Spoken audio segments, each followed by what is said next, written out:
Hello again everyone. In this video tutorial we are going to solve these given quadratic equations that have only two terms.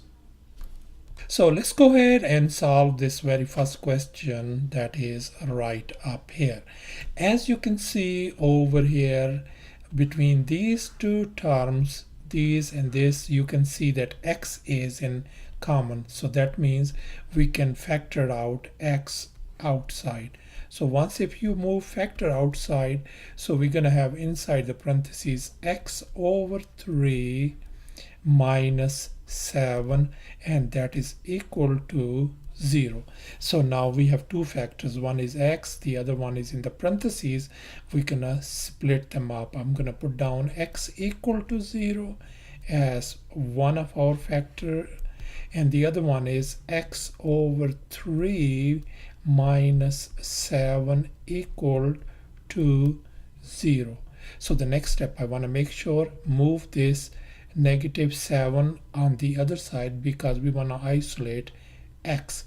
So x over 3 equals to, once you move this negative 7 on the other side, this becomes positive 7. The next step is I want you to get rid of this 3 which is dividing. So in order to undo division, we want to multiply both sides by 3 on both sides. As you can see over here, this 3 and this 3, they are gone. They cancel each other out. So we got x equal to 3 times 7 equals to 21 as your another solution. So thus our solution set turns out to be x equal to 0, one of the solution, and the other one is x equals to 21, and that is our answer.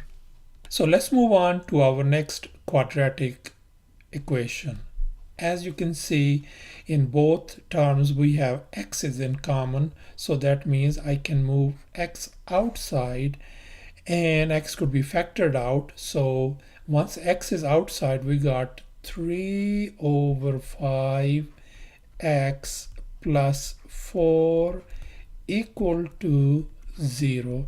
As you can see, we have two factors, x and this factor in the parentheses, so that means we can split them up. I can say x equal to 0 as one of our solution, and the second one is going to be 3 over 5 x plus 4 equal to 0. Now I want you to move this 4, positive 4 on the other side because we want to isolate x. So that means this we're going to have a 3 over 5 x that is equal to negative 4. When you move this positive 4 on the other side, becomes negative 4. Now we want to isolate x. So this fraction 3 over 5 is multiplying. How you can get rid of this fraction? By just multiplying by the reciprocal of this thing.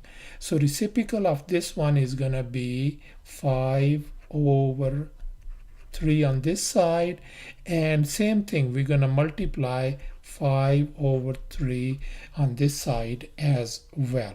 So what happened, this 5 is gone, this 3 is gone, and simply we got x, we have x on the left hand side, that is left, and over here I want you to multiply these negative 4 times 5. So negative 4 times 5 is going to be negative 20 divided by 3. That is another solution. Thus our solution set turns out to be x equal to 0 as one of our solutions, and the second solution is negative 20 over 3, and that is our answer. Thanks for watching, and please subscribe to my channel for more exciting videos.